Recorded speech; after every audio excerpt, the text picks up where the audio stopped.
Hello everyone, and welcome to Reus!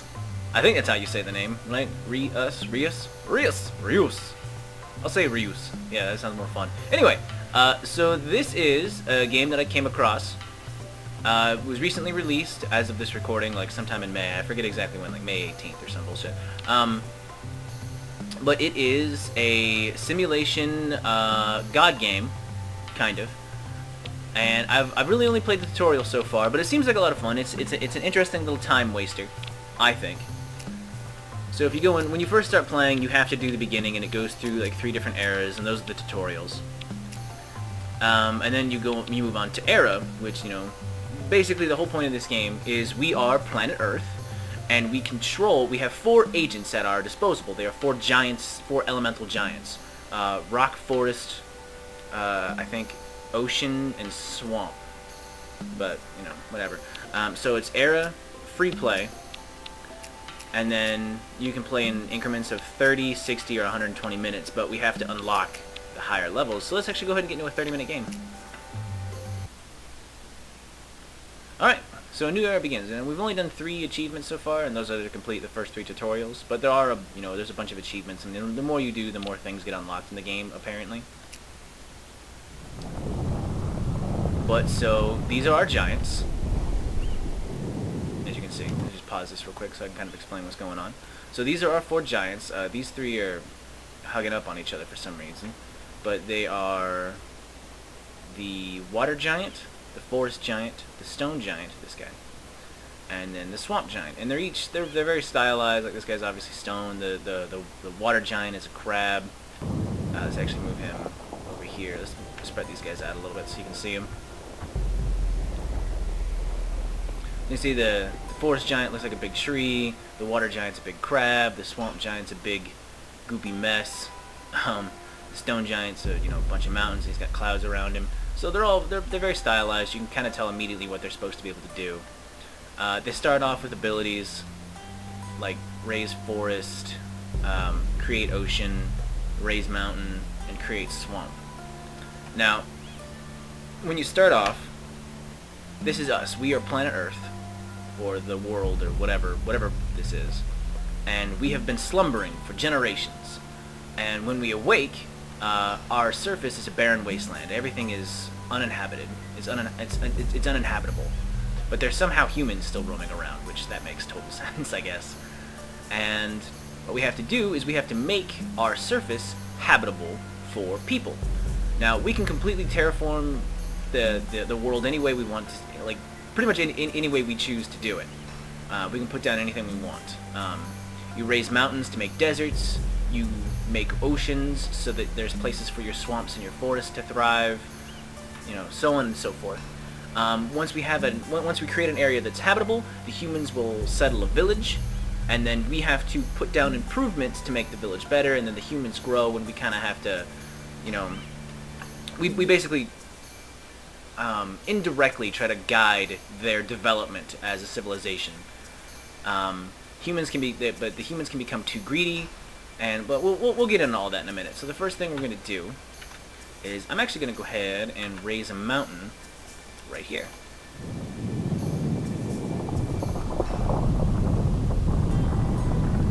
So we raise this up, and the lore is that it stops moisture and it causes deserts to form on both sides, but whatever.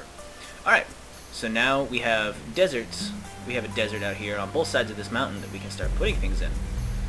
At this point, we can use our rock giant to put down minerals. We can't place any fruit plants because, fruit plants supposedly, apparently don't grow in the desert. We can use, where's our water giant? Here we go. So we can use our water giant to put down some domestic animals. So let's do that. I'm going to go ahead and put something, do I want to do domestic animals? Yeah, let's put down some domestic animals right here. And that creates kangaroo rats. So now the kangaroo rats are down, and they have a range of 2 on either side. And you can see below it that it's kind of like a little quick thing that says, okay, these patches of ground provide 1 food each. You can also hit control to cycle through all the different things that are supposed to show up there, but right now they don't do anything else. They just do this. So if we click on the kangaroo rats, it'll come up and it'll show. So this is all the information about the kangaroo rats. It's got 5 of 5. I don't remember what this is for, but it'll show food. So it says food can be used by a village if it's within its borders. Base of 1, total of 1. And then the range of the animal is 2. So it's 2 in either direction of its home.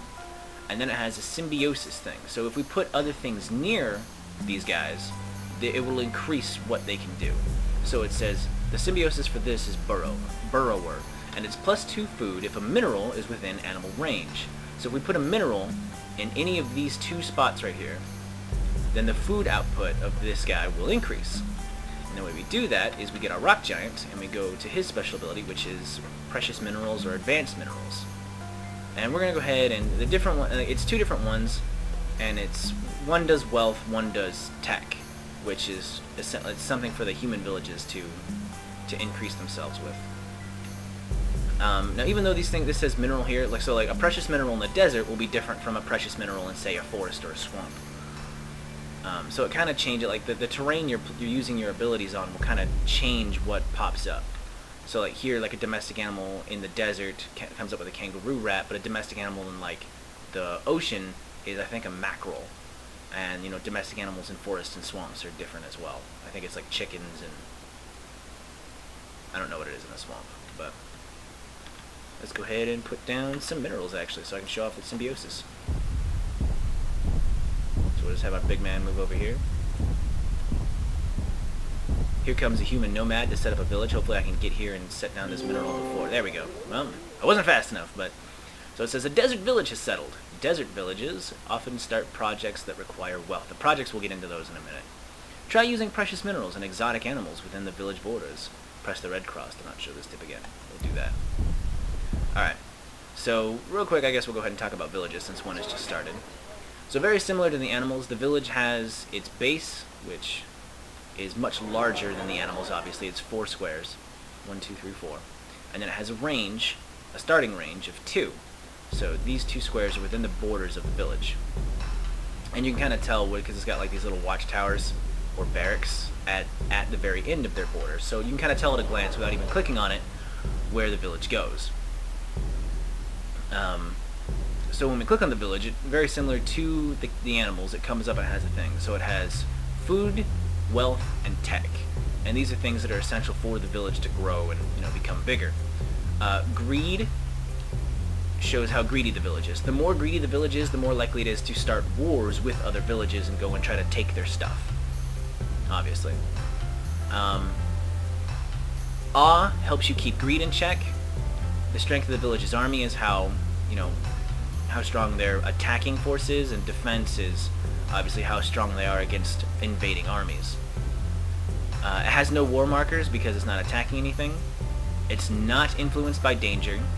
It's currently peaceful, and it currently respects the giants, and that's something that can come in later, to where like if they don't respect your giants, they will attack them, which is not something you want. And then here's the danger defenses. Like right now, there's no threat to the village. If they're trying to defend themselves against danger, then it'll stop their greed growth. Yeah, and this is bad because the village is slowly dying off. I guess I should also kind of talk about I'm just kind of all over the place. This isn't a very good tutorial if it ever was one. So as you can see right now, the village only has access, its total food it has access to is 2, because within its borders are only these two food markers. So this is total and used, how much is being used. And it's the same for wealth and technology. And that's really all the basics of the village. Like as the village gets bigger, they'll start projects that they want you to try to finish for them, which will also increase the way the village is. The best way to really make your villages better is with symbiosis. So like if we unpause this, and the rock giant will come over here and he'll go ahead and place down that thing that I told him to. So he'll raise a mineral out of the ground. So this creates quartz. And in order for this to be activated, so it activates symbiosis, which is this, with 5 wealth in use. So this has a total of 10 wealth, and once it gets up to 5 wealth, then this will actually become activated. and it'll change the way, you know, they all look. But since this is within the borders of these kangaroo rats, now the kangaroo rats have like a tunnel system basically that they can use. So there's more of them. So within their borders, they now generate 3 food on each square instead of just 1. So now, as you can see, the total for the village, the total that can be used is up to 6, and the wealth is actually it actually have a wealth marker now because of this quartz. And you can see for the symbiosis for this, if we put stone next to it, then it increases its tech, and if we put wealth next to it, or if we put more quartz next to it, it'll increase the wealth. And that quartz will also gain a symbiosis from this quartz, and so on and so forth. But we would have to use advanced minerals to get stone, but that's for something else. Let's just go ahead and unpause this and let this run for a little. While that village is actually building up, I'm going to go ahead. Let's see, how many is this? 1, 2, 3, 4. Oh. Let me see real quick. So take this guy. That one, I think, is how far away we want to do it. Yeah, right there. So we're going to take our ocean giant, and we're going to go ahead and put an ocean right here. And we'll have him do that while this village is still building up. Because eventually what will happen is this little meter right here.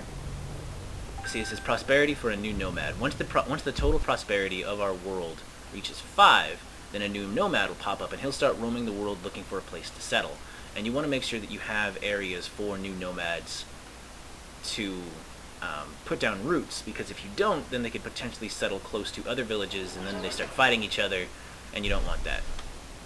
But something else just popped up. So this is a tool shop challenge.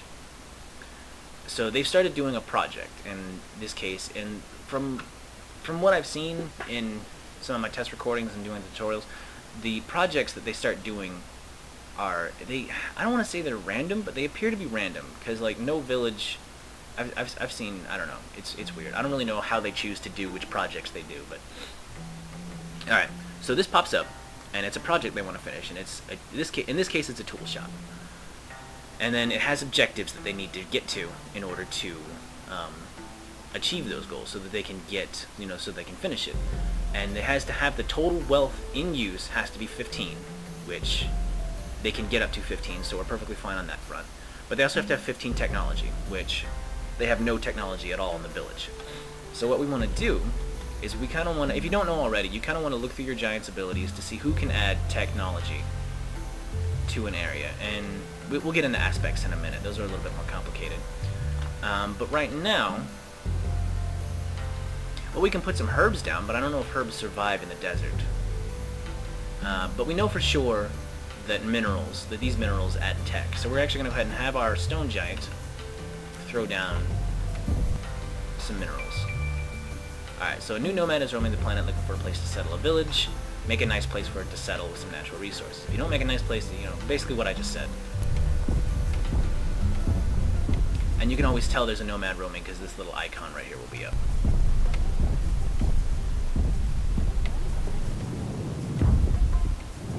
Alright.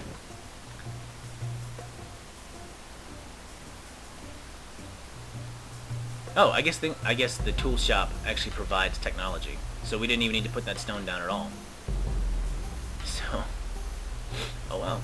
All right, so the symbiosis for the stone is if we put down a plant next to it, then it gets more tech because it'll have a stone guard. But that's for a little bit later. Let's actually go ahead and watch this guy real quick because I like watching him make oceans.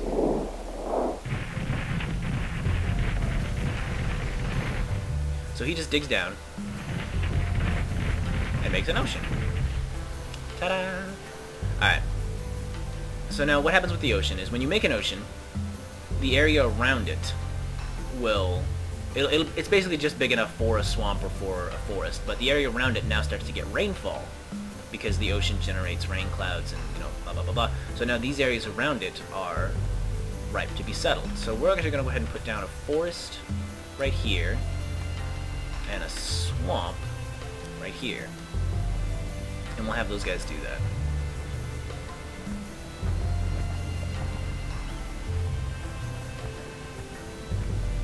Man, we still got a lot of time. I've been spending a lot of time with the game paused.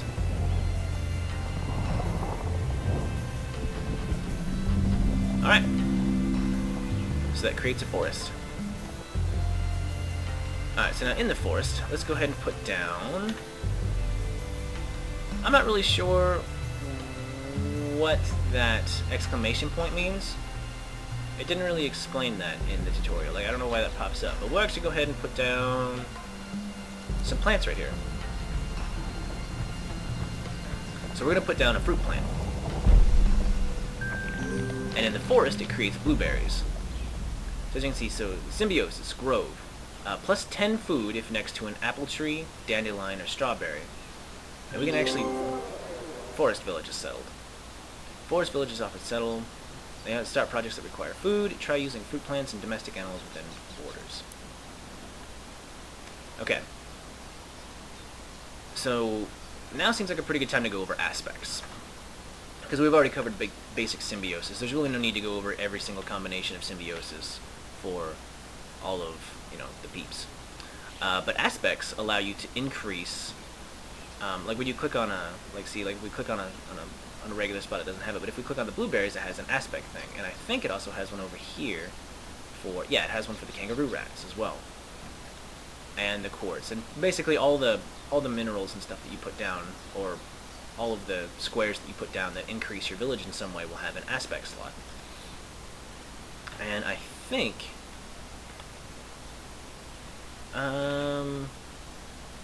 okay, so it looks like only 2 of your giants start with growth aspects, or aspects. Let's actually watch the swamp being built too, just for giggles.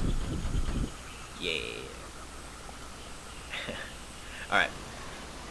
So, in the beginning, 2 of our giants start with aspects. We have the growth aspect on the ocean giant, and we have the leaf aspect on the forest giant.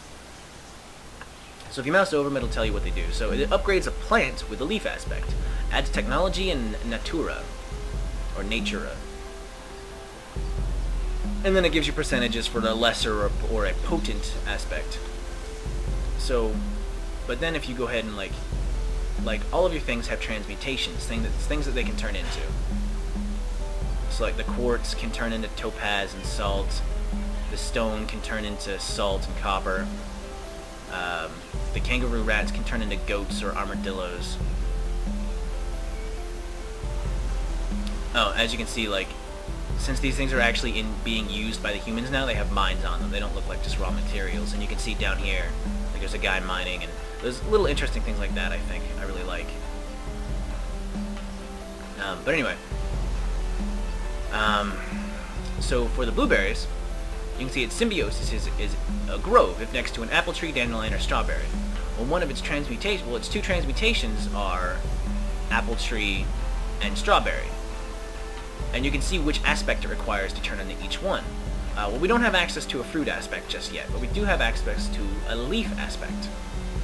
So if we take our forest giants, and we hit E for leaf aspect, and we click on this, it'll increase this ground with the leaf aspect. So as you can see, it takes up, we only got a lesser leaf aspect, so that's okay. Not great, but I mean, so it takes up now, it has its 1 aspect, because it can only have a max of 1. The aspect will add nature points and tech points, or this one does anyway. So now this spot generates 2 tech, and it also generates nature. I don't remember exactly what nature does. Oh, it creates bonuses for synergies. Yeah, so there's that. Alright, so now we can transmute this into a strawberry. Strawberries give food and awe if they're close to other plants, certain other plants. So we'll actually go ahead and do that just now. We'll transmute it into strawberries. So now that this has made strawberries, we can actually take our forest giant and we can put down another blueberry plant. No, you bastards! You bastards! Okay, so they started a granary challenge before I could get that done. So, I guess fuck your faces, because I wanted to put something there. So they just need 30 food. But we don't have access to 30 food, because they wanted to be douchebags. So now we have to wait for this to recharge. Well, while we're waiting for that, let's go ahead and put down some animals over here. You motherfuckers.